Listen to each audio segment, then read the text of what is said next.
لله نحمده ونستعينه ونستغفره ونؤمن به ونتوكل عليه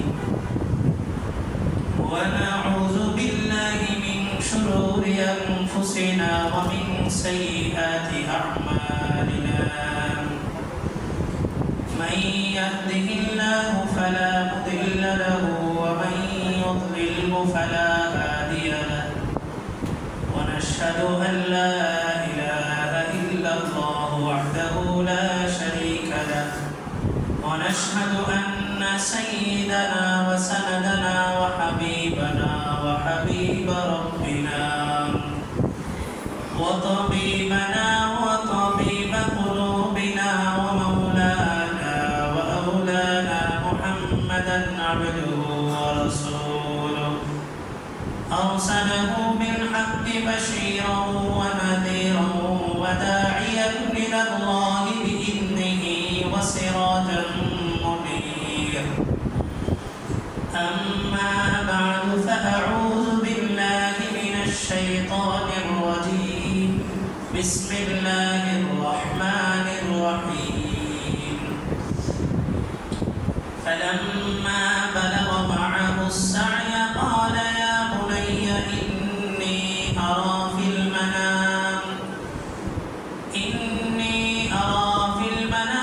أني أذبحك فانظر ماذا ترى قال يا أبت افعل ما تؤمر ستجدني إن شاء الله من الصابرين وقال رسول الله صلى الله عليه وسلم من وجد سعة أن يضحي ولم يضحي فلا يقربن مصلانا صدق الله العلي العظيم وصدق رسوله النبي الكريم ونحن على ذلك لمن الشاهدين والشاكرين والحمد لله رب العالمين اللهم صل على محمد وعلى آل محمد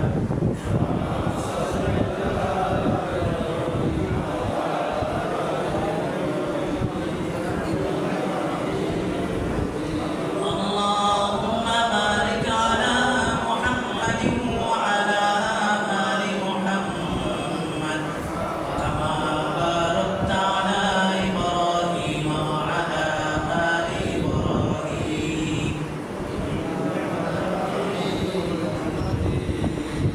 سبحانك لا علم لنا إلا ما علمتنا إنك أنت العليم الحكيم سبحانك لا علم لنا إلا ما علمتنا إنك أنت العليم الحكيم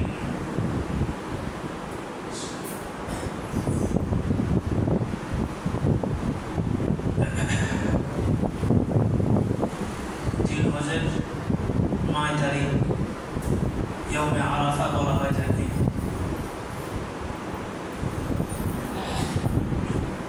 যে দিনটা অত্যন্ত গুরুত্বপূর্ণ, কারণ 12টা মাসের মধ্যে সবচেয়ে দামি 4টা মাস, সবচেয়ে দামি 4টা মাসের মধ্যে বেশি সম্মানী একটা মাস, এটার নাম হচ্ছে জিলহিজ্জা, বাংলা যেটাকে বলা হয় জিলহজ। এই মাসের 30টা দিনের মধ্যে সবচেয়ে দামি 10টা দিন, 10টা রাত। যে 10 দিনের 8 দিনের 8টা রোজার বিনিময়ে আল্লাহ তাআলা 8 বছর নফল রোজা থাকার সওয়াব দান করেন। 9 তারিখ অর্থাৎ আজকের দিনের রোজার বিনিময়ে আল্লাহ তাআলা পিছনের 1 বছর সামনের 1 বছরের গুনাহ মাফ করেন, সামনের 1 বছরের হায়াতকে বৃদ্ধি করেন। আর আগামীকাল কি আমাদের মহেন্দ্রক্ষণ, যে দিনটির জন্য আমরা অপেক্ষমান ছিলাম, মহিমান্বিত যে দিবস, যে দিন আল্লাহর কাছে কোনো আমলই পছন্দনীয় নয় যতটা পছন্দনীয় কোরবানির গরুর পশু জবাই করা যতটা পছন্দনীয়। আর আজকের আরাফার দিন, এই দিনে রাসূলের বিশেষ একটা আমল ছিল। রাসূল বেশি বেশি এই দোয়াটা পড়তেন, লা ইলাহা ইল্লাল্লাহ ওয়াহদাহু লা শারীকা লাহ লাহুল মুলকু ওয়া লাহুল হামদ ওয়া হুয়া আলা কুল্লি শাইইন কাদির। আমার সাথে পড়েন, লা ইলাহা ইল্লাল্লাহ ওয়াহদাহু লা শারীকা লাহ লাহুল মুলকু ওয়া লাহুল হামদ ওয়া হুয়া আলা কুল্লি শাইইন কাদির। লা ইলাহা ইল্লাল্লাহ ওয়াহদাহু লা শারীকা লাহ লাহুল মুলকু ওয়া লাহুল হামদ ওয়া হুয়া আলা কুল্লি শাইইন কাদির। এই আরাফার দিন রাসূল এই দোয়াটা বেশি বেশি পড়তেন, যার কারণে আমাদের 1 তারিখ থেকে নিয়ে 8 তারিখ পর্যন্ত প্রতিদিন মাগরিবে এই দোয়া সংক্রান্ত আলোচনা ছিল। আর এই দিক থেকেই হজের কার্যক্রম যেহেতু গতকাল থেকে শুরু হয়ে গেছে। হজের খুতবা গেছে গতকাল, আজকে হইল আমাদের জুমার খুতবা, আগামীকালকে হইল ঈদের খুতবা। এই হজের সিজনটা হাজিদের সাথে সামঞ্জস্য রেখে আরেকটা আমল বেশি বেশি করা যায়, সেটা হচ্ছে তালবিয়া।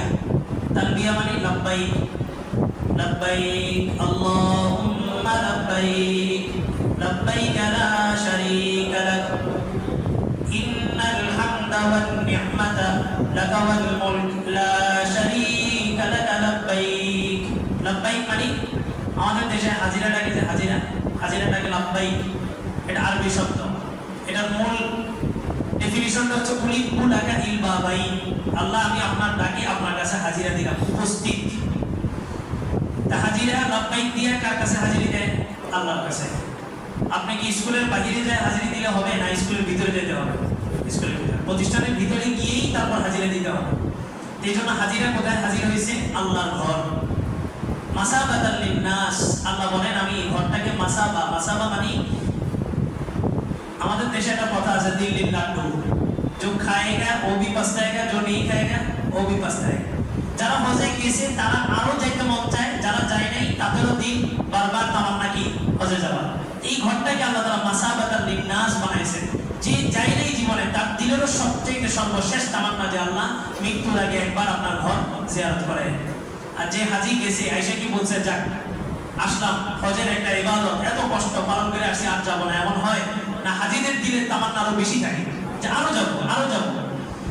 আল্লাহ বলেন এটাকে আমি মাসাবাতাল লিন্নাস বানাইছি। মানুষ এখানে তার প্রতি একটা মহব্বত থাকবে, যে আসে নাই তার মহব্বত থাকবে, যে আসছে তারও মহব্বত থাকবে। তা হাজিরা সবাই সেখানে উপস্থিত হয়েছে। কে রাখছেন? আল্লাহ রাখছেন। ওয়ালিল্লাহি আলান নাসি হিজ্জুল বাইতি মান ইসতাতাআ ইলাইহি সাবিলা। আল্লাহ বলেন প্রতিটা মানুষের উপর আল্লাহর ঘর জিয়ারত করা ফরজ। কাদের উপরে? মান ইসতাতাআ ইলাইহি সাবিলা, যে ব্যক্তি হজের 2 মাসের যাওয়া আসার খরচ, পরিবারের খরচ এতটুকু বহন করতে পারবে, তার উপরেই কি হজ ফরজ। আল্লাহ রাখছেন। তো মানুষের কারো সামর্থ্য আছে, কারো সামর্থ্য নাই। যাদের সামর্থ্য নাই তারা সামর্থ্য জোগাড় করছে, ব্যাংকে টাকা জমাইছে, বিভিন্ন জায়গায় টাকা জমাইছে, জমায় তারপর আল্লাহর দরবারে গেছে, আল্লাহর ঘরে গেছে। ডাকছেন কে? আল্লাহ। ডাকছেন কত বছর আগে? পৃথিবীর সৃষ্টিরও 40,000 বছর আগে আল্লাহ তাআলা ডেকে রাখছেন। তো যে যখন সুযোগ পাচ্ছে সেখানে যেই কি বলতেছে আল্লাহ, ওই যে আপনি ডাকছেন লাব্বাইক, আমি কি হইলাম? উপস্থিত হইলাম। আমাদের তো সামর্থ্য নাই, আমরা তাদের সাথে একটা সামঞ্জস্য রেখে তালবিয়া পাঠ করতে পারি। আল্লাহ। আর এই দোয়াটা রাসূল বেশি বেশি পড়তেন, লা ইলাহা ইল্লাল্লাহ ওয়াহদাহু লা শারীকা লাহ লাহুল মুলকু ওয়া লাহুল হামদু ওয়া হুয়া আলা কুল্লি শাইইন কাদির। সমস্ত নবীদেরই একটা কালিমা দেওয়া ছিল, দামি একটা কালিমা। এই কালিমাটা হচ্ছে এটা তাফসীরে মারিফুল কোরআন সহ বিভিন্ন তাফসীরি কিতাবে আসছে। এই কালিমাটার অনেক তাৎপর্য আমাদের লম্বা সময় আলোচনা হয়েছিল, প্রতিদিন মাগরিবে এটার উপরে আলোচনা হয়েছে। তো হাজিদের সাথে সামঞ্জস্য রেখে মূলত আমাদের এই মাসের ইবাদতগুলো। প্রশ্ন থাকতে পারে, হাজিরা হাজিদের কাজ করবে, আমরা আমাদের কাজ করবো, হাজিদের সাথে সামঞ্জস্য রাখলেই কি না রাখলেই কি? না, হাজিদের সাথে সামঞ্জস্য রেখে কোরবানিটা আসছে। কোরবানির ইতিহাস কোথায়? মিনার প্রান্তরে। ইব্রাহিম কোরবানি ফিলিস্তিনে করেন নাই, ইসমাইলকে জবাই ফিলিস্তিনে করেন নাই, বাংলাদেশেও করেন নাই, পৃথিবীর কোনো রাষ্ট্রে করেন নাই। কোথায় করছেন? মিনার প্রান্তরে। তো মিনার প্রান্তরে হাজিরা যায় কোরবানি দেয়, তাদের সামঞ্জস্য রেখে আমরা পৃথিবীর বিভিন্ন জায়গায় কি করি? ওই কোরবানি দিতেছি। এই জন্য হাজিদের সাথে সামঞ্জস্য রেখে আমরা কি করি না? নখ কাটি না, চুল কাটি না, এই 10 দিন এগুলো কাটা থেকে বিরত। বলছিলাম যে কোরবানির পশু কোরবানির পরেই ক্রয় করেন, না পারলে 6 মাস আগে ক্রয় করেন, না পারলে অন্তত 10 দিন আগে হইলেও কি করেন? কোরবানির পশু ক্রয় করেন। এক সপ্তাহ পর্যন্ত মাথার মধ্যে ঘুরতেছিল যে এই বক্তব্য যে দিলাম এটা সপক্ষে তো কোনো দলিল থাকা দরকার। শরীয়তের বিধিবিধান তো আপনার আবেগ দিয়ে হবে না, শরীয়তের মাসালা আপনার বুঝে আসুক না আসুক, শরীয়ত যে সিদ্ধান্ত দিয়েছে ওইটাই চূড়ান্ত। গত বছর কোরবানির পরে একটা উদ্যোগ নিয়েছিলাম, অনেকের সাথে পরামর্শ করছিলাম যে বিভিন্ন মসজিদে হয় যে কোরবানির গোশত মসজিদ কর্তৃপক্ষরা কালেকশন করে, ওইটা পরে এটা গরিব দুঃখীদের মাঝে কি করে? বন্টন করে। এটা দেখতে ভালো, উদ্যোগও ভালো। তো গত বছর কোরবানি করে চাইছিলাম যে এটা এই বছর বাস্তবায়ন করব।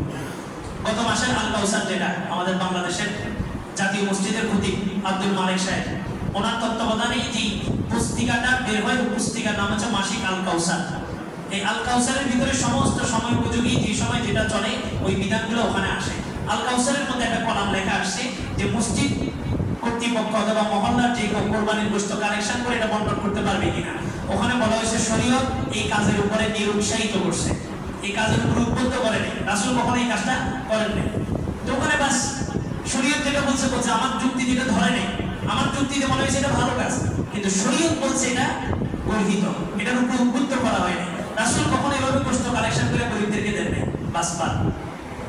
তো শরীয়তের মাসালা এটা আমার বুঝে আসুক না আসুক এটাই মানে, কিন্তু প্রতিটা ইবাদতের ক্ষেত্রে দলিল থাকবে। আপনার সাধারণ নাম মুহাম্মদ রাসূলুল্লাহ বইলা কি করলেন? মুখে চুমা দিয়া চোখে মারছেন। হ্যাঁ, আজানের সময় অনেক জায়গায় এরকম হয় দেখে। কেন? বলে যে রাসূলের ভালোবাসা। তা আপনার কাছেও মনে হইতে পারে আসলেই তো রাসূলের ভালোবাসাই তো প্রকাশ পাইছে, যেখানে খারাপ কি। কিন্তু মনে রাখবেন পৃথিবীর প্রতিটা মুসলমানের, প্রতিটা মুমিনের ভালোবাসা সব কিছুকে যদি এক পাল্লায় রাখা হয়, আমার রাসূলকে যে এক নজর দেখার কারণে সাহাবী হওয়ার সৌভাগ্য অর্জন করছে, ওই আপনার সাহাবীর ভালোবাসার সমানও হবে না। তাহলে সাহাবায়ে কেরামের থেকে কি ভালোবাসা আপনার বেশি? তো সাহাবীরা কি কোনোদিন রাসূলের ভালোবাসা এটা করছেন? করেন নাই। তা আপনারও করার কোনো সুযোগ নেই। এটা হচ্ছে শরীয়ত। আপনার আবেগ দিয়ে শরীয়ত বুঝা যাবে না, আপনার বিবেক দিয়া, আপনার যুক্তি দিয়া এটা শরীয়ত আপনাকে এলাও অনুমতি দেয়। শরীয়তের বিধান এটা কিয়ামত পর্যন্ত চূড়ান্ত বিধান। যেখানে শরীয়ত যেটা বলছে এটা কিয়ামত পর্যন্ত বলবৎ থাকবে। হ্যাঁ, আধুনিক বিজ্ঞান বের হওয়ার কারণে শরীয়তের বিধানগুলো স্পষ্ট হয়নি, বরং স্পষ্ট হয়েছে। এখন ডাক্তারি সায়েন্স বের হয়েছে, সায়েন্সের গবেষণার সর্বশেষ প্রেসক্রিপশন যেটা, সেটা আমার রাসূল 1400 বছর আগে দিয়ে গেছেন। ওই প্রেসক্রিপশন বিজ্ঞানের সমস্ত তথ্য প্রযুক্তি, বিজ্ঞান গ্রহ নক্ষত্র সম্পর্কে যত তথ্য দিয়েছে সব কিছুর সর্বশেষ তথ্য ওইটাই চূড়ান্ত হয়েছে, যেটা আমার রাসূল বলে গেছেন। 150 বছর পর্যন্ত বিজ্ঞানের থিওরি ছিল পৃথিবী তার কোন জায়গায় স্থির, সূর্য তার চতুর্পাশে ঘুরে। পড়েন নাই? বিজ্ঞানের 150 বছর পর্যন্ত থিওরি ছিল। 150 বছর পরে একজন বিজ্ঞানী এসে আবিষ্কার করছে না, পৃথিবীর একটা কক্ষপথ আছে, পৃথিবী তার কক্ষপথে চলে। চাঁদের একটা কক্ষপথ আছে, চাঁদ তার কক্ষপথে চলে। অথচ আপনি কোরআন খুলে দেখেন 1446 বছর আগে রাসূলের উপরে ওহী নাযিল করছেন আল্লাহ। ওয়াশ-শামসু তাজরি লিমুস্তাকাররিন লাহা যালিকা তাকদীরুল আজিজিল আলীম ওয়াল কমারু কদ্দারনাহু মানাজিলা হাত্তা আদা কাল-উরজুনিল কদীম। আল্লাহ চাঁদ সূর্য প্রত্যেকের জন্য কক্ষপথ দিয়েছেন। আজকে একটা তথ্য বলি, হয়তো বিগত আগামী 20 বছর পরে হোক, 25 বছর পরে হোক, দেখবেন আধুনিক টেকনোলজির সমস্ত বিজ্ঞানী তথ্যের সামনে মাথা নত করবে। বিজ্ঞানের এখন আজকে আমি যে সময় বৈশাখ জুমান খুতবা দিতেছি 6 তারিখ 2025 সাল, এই সময় বলতেছি বিজ্ঞানের আজকে সর্বশেষ আপডেট হলো সূর্য তার কোন জায়গায় স্থির, সমস্ত কক্ষপথ সূর্যকে কেন্দ্র করে কি করতেছে? ঘুরতেছে। বিজ্ঞানের এখন পর্যন্ত সর্বশেষ তথ্য কি? সূর্য তার কোন জায়গায় স্থির, সূর্যকে কেন্দ্র করে সমস্ত গ্রহ নক্ষত্রগুলো কি করতেছে? ঘূর্ণয়ন। বিজ্ঞানের আপনারা এই তথ্যগুলো পান নাই, কিন্তু মনে রাখবেন 25 বছর হোক, 30 বছর হোক, 100 বছর পরে হলেও বিজ্ঞান এই তথ্যকে ভুল প্রমাণ করে বিজ্ঞান নিজেই স্বীকার করবে না সূর্যের একটা কক্ষপথ আছে, ঠিক কক্ষপথে সূর্য ঘুরে। আল্লাহ বলছেন ওয়াশ-শামসু তাজরি লিমুস্তাকাররিন লাহা, আমি সূর্যের জন্য একটা কক্ষপথ রাখছি। রাসূল বলছেন সূর্য প্রতিদিন পূর্ব দিগন্ত থেকে উঠে, পূর্ব দিগন্ত থেকে থেকে তার উদয় হয়, পশ্চিমে সে অস্ত হয়ে যায়। প্রতিটা মানুষকে সেই শিক্ষা দেয় যে আমি পূর্ব দিগন্ত থেকে উঠি আর পশ্চিমে আল্লাহ তাআলার আরশে আজিমের নিচে যে আমি আল্লাহকে সিজদা অবনত হই। তাহলে সূর্য কি তার আপন জায়গায় স্থির না চলতেছে? চলতেছে। কিন্তু বিজ্ঞানের তথ্য কি? সূর্য এখন তার আপন জায়গায় স্থির। সূর্যকে কেন্দ্র করে সমস্ত গ্রহগুলো ঘুরে, আর গ্রহগুলোকে কেন্দ্র করে সমস্ত উপগ্রহগুলো ঘুরে। কিন্তু মনে রাখবেন, বিজ্ঞান এই তথ্য থেকে সরতে হবে বাধ্য, কারণ কোরআন যেটা বলছে এটা অথেন্টিক, এটার মধ্যে কোনো সন্দেহ নেই। যালিকাল কিতাবু লা রাইবা ফীহি, এটা আল্লাহ চ্যালেঞ্জ করছেন। সমস্ত লেখকরা লেখা কিতাবের শেষ পৃষ্ঠায় লেখে, কোনো ভুল থাকলে কি করবেন আমাদেরকে জানাবেন, পরবর্তী এডিশনে এটা সংস্কার করা হবে। কিন্তু আল্লাহ কোরআনে প্রথমেই চ্যালেঞ্জ করছেন, কোনো ভুল তো নাই, ভুলের লেশ মাত্রাও নাই। আল্লাহু আকবার। তো বিজ্ঞান তথ্য অথেন্টিক নয়, আমার কোরআন অথেন্টিক। 1446 বছর আগে কোরআন যা বলছে আজও তা বলতেছে, কিয়ামত পর্যন্ত তা বলবে। কিন্তু বিজ্ঞান সকালে যেটা বলছে বিকালে পরিবর্তন, বিকালে যেটা বলছে পরের দিন পরিবর্তন। বিজ্ঞান পরিবর্তনশীল, আমার কোরআন পরিবর্তনশীল নয়। তো কুরবানির বিধান এটা আমার বুঝে আসুক না আসুক, শরীয়ত যেটা বলছে এটাই চূড়ান্ত। নাস্তিকরা বলে যে ভেজিটেবল খাবেন, নন ভেজিটেবল কেন খাবেন? শাকসবজি খাবেন, পশু জবাই কেন করবেন? নাস্তিকদের একটা স্লোগান আছে না, পশু কেন? মায়ানমারের বৌদ্ধরা কি করছে? এই দাবি সর্বপ্রথম উঠেছে। তা আল্লাহ তাআলা এদের মাধ্যমে এমন এক কাজ ঘটাইছে, পুরা বিশ্বের মানুষ অবাক হয়ে গেছে। যে মানুষগুলো স্লোগান দিতেছে যে পশু কেন জবাই করবে, ওই মানুষগুলা 6 মাসের ব্যবধানে মায়ানমারের সমস্ত মুসলমানকে জ্যান্ত জবাই করে দিয়েছে। তারা মানুষ মারে নাই, মুসলমানকে মারে নাই। তো তারা আবার কি 6 মাস আগে দাবি করছে কি যে পশু কেন হত্যা করা হবে? তো পশু শ্রেষ্ঠ না মানব শ্রেষ্ঠ? মানুষ শ্রেষ্ঠ। ওমা খালাকতুল জিন্না ওয়াল ইনসা ইল্লা লিয়াবুদুন। মানুষকে আল্লাহ তাআলা সর্বশ্রেষ্ঠ প্রাণী বানাইছেন। রাসূল বলেন, আলা ইন্নামাদ দুনিয়া খুলিকাত লাকুম ওয়া ইন্নামা খুলিকতুম লিল আখিরাহ। পুরা পৃথিবীর সমস্ত প্রাণী, সমস্ত মাখলুক, সমস্ত সৃষ্টি একমাত্র আদমদের জন্য সৃষ্টি করা হয়েছে, আর আদম সন্তানকে শুধুমাত্র আখিরাতের জন্য সৃষ্টি করা হয়েছে। তাহলে শ্রেষ্ঠ কে? আদম। তো তারা গরু ছাগলের প্রতি মায়া, কিন্তু মানুষকে কি করছে? জবাই করেছে। সেই নাফ নদী, এই মায়ানমারের যে নদী, রক্তে লাল বর্ণ ধারণ করছে। তো 6 মাস আগে তাদের বক্তব্য ছিল গরু ছাগল কেন জবাই করবে, 6 মাস পরে তারা মানুষ জবাই করা মূলত বুঝাইছে। তারা ওই বক্তব্যের মাধ্যমে মুসলমানদের ধর্মীয় একটা সেনসিটিভ ইস্যুতে আঘাত করতে চেয়েছে, আর কিছুই না। অথচ আপনি দেখেন ডাক্তারি সায়েন্স কি বলে।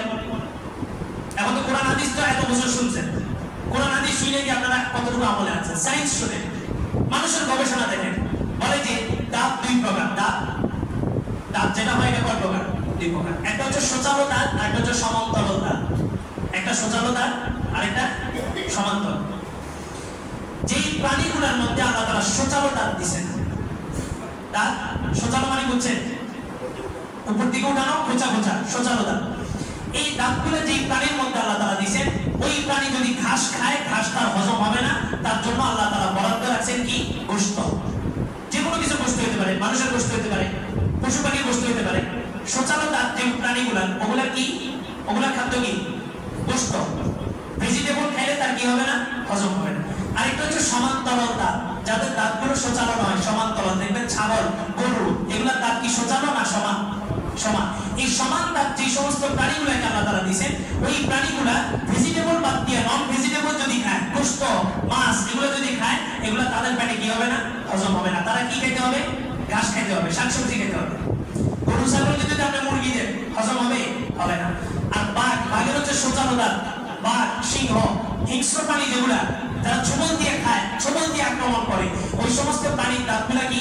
সচালো। তাদেরকে যদি আপনি ঘাস দেন, ঘাস খেয়ে কি তাদের হজম হবে? হবে না। এটা ডাক্তারি সায়েন্স স্বীকার করে।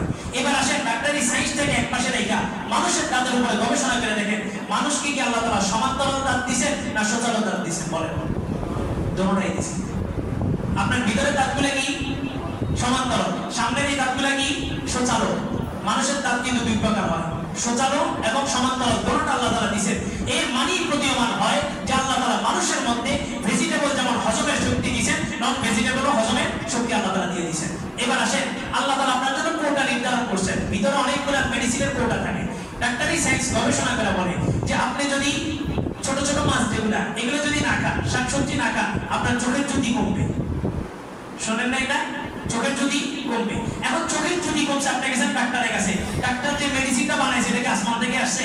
না, আপনি গবেষণা করে দেখেন আপনার চোখের জ্যোতি যেই বস্তুগুলোর কারণে কমছে ওই বস্তুগুলো দিয়েই আপনার মূলত চোখের জ্যোতির জন্য ভিটামিন বানানো হয়েছে। এবার আপনাকে ভিটামিন দিছে, আপনি শাকসবজি বাসায় খান না, মাছ খান না, পুঁটি মাছ খান না, কিন্তু যে ওষুধটা খাইছেন ওই ওষুধের মেডিসিনটা কি দিয়ে তৈরি করা হয়েছে? ওই শাকসবজি এবং ওই মাছ, ছোট পুঁটি মাছ দিয়ে ওইটা তৈরি করা হয়েছে। তো ওইটাতে আপনার রিকভারি হতেছে। মানুষের প্রতিটা জায়গায় আল্লাহ তাআলা একটা ভিটামিনের কোটা দিয়ে রাখছেন। আল্লাহ তাআলা গরু হালাল করছেন মানে গরুর ভিটামিনের একটা কোটা আপনার মধ্যে তৈরি করে রাখছেন। আল্লাহ ছাগল হালাল করছেন মানে ছাগলের একটা কোটা আপনার মধ্যে দিয়ে রাখছেন। মুরগি হালাল করছেন মানে মুরগির একটা কোটা আপনার মধ্যে দিয়ে রাখছেন। আপনি নাস্তিকদের সাথে তাল মিলায় বলতেই পারেন গরুর গোশত খাওয়া যাবে না। আপনি ইন্ডিয়ার দিকে তাকায় দেখেন গরুর গোশত নিষেধ, গরু জবাই করলে মুসলমানদেরকে জবাই করে দিতেছেন। অথচ জরিপে মেজারমেন্ট করে দেখা গেছে গরুর গোশত হিন্দুরা যেই পরিমাণ খায় মুসলমানরা ওই পরিমাণ খায় না। এখন দিন শেষে তারাও বাস্তবতা মানতেছে যে ওটা যদি না খায় ওটার একটা ভিটামিনের ঘাটতি আপনার শরীরের মধ্যে অটোমেটিক আসবে। আল্লাহ তো কুরবানির বিধান এটা আমার বুঝে আসুক না আসুক, বিধানটা কে দিয়েছেন? আল্লাহ দিয়েছেন। সামিআনা ওয়া আতানা। ইসলাম মানে কি? ইসলাম মানে কি? মুসলমানি করানো। ইসলাম মানে কি? ইসলাম মানে হচ্ছে আত্মসমর্পণ। কোথায় আত্মসমর্পণ? যেটা বুঝছেন ওটা তো বুঝছেন, যেটা বুঝেন নাই ওই জায়গায় এসে কি করবেন? আত্মসমর্পণ। হাজিদের সাথে মিলে আমরা কি করি? হজের বিধানগুলো পালন করি, ওনাদের সাথে সামঞ্জস্য রাখি। হাজিরা এই কদিন চুল কাটা নিষেধ, নখ কাটা নিষেধ, এই জন্য আমরা এই কদিন কি করি? যেটা বলতেছিলাম যে আমি একটা যে দাবি উঠেছি যে 10 দিন আগে অন্তত পশুটা কিনেন, তাহলে পশুর সাথে আপনার একটা সম্পর্ক হলো, ওই সম্পর্ককে যে কোরবানিটা দিচ্ছেন ওটা হচ্ছে কোরবানি। পশু জবাইয়ের নাম কোরবানি নয়। এখন 10 দিন আগে যে কিনবেন এটা তো আল্লাহ রাসূলের একটা হাদিস সবাই শুনছেন। রাসূল বলেন মাক্কানা লাহু যিবহুন, যার জন্য জবাইয়ের একটা পশু আছে, কুরবানির জন্য একটা পশু ক্রয় করছে, সেই যেন ফালিয়াখুজ আন শারিহি ওয়া আসফারিহি হাত্তা ইউযাহি, সেই যেন তার নখ চুল কাটা থেকে বিরত থাকে। কার জন্য? যে ব্যক্তি পশু কিনছে কুরবানির জন্য। কবে থেকে? 1 তারিখ থেকে উহিল্লা হিলালু যিলহিজ্জা, যেই দিন জিলহজ মাসের চাঁদ উঠবে ওই দিন থেকে নিয়ে 10 তারিখ পর্যন্ত কি করবে? চুল নখ কাটা থেকে বিরত থাকবে। এটা কার জন্য? যে ব্যক্তি কুরবানি দিবে। তাহলে রাসূল বলতেছেন মান কানা লাহু যিবহুন, যার প্রাণী আছে। প্রাণী না কিনলে প্রাণী আসলো কোথা থেকে? তার মানে বোঝা গেল কুরবানির পশু মিনিমাম কতদিন আগে কিনেন? 10 দিন আগে কিনেন। এই পশুর সাথে একটা সম্পর্ক করে পশুটাকে টাইনা নিয়ে যাইতেছেন জবাই করবেন, আর ভিতর থেকে ঘরের ভিতর থেকে বাচ্চারা কান্নাকাটি করতেছে, না এটা জবাই করা যাবে না, এটা আরো কিছুদিন রাখতে হবে। বিবি কান্নাকাটি করতেছে, বিবির চোখে পানিতে টলমল করতেছে, আপনার হৃদয় একটা হাহাকার। 6 মাস পর্যন্ত এই পশুটা পাচ্ছি, এই পশুটাকে নিয়ে গেলাম, ইমামের হাতে নয় নিজে হাত দিয়ে এটাকে জবাই করতেছে। এই কুরবানি আল্লাহর দরবারে পৌঁছে। এটাই আল্লাহ চাইতেছেন।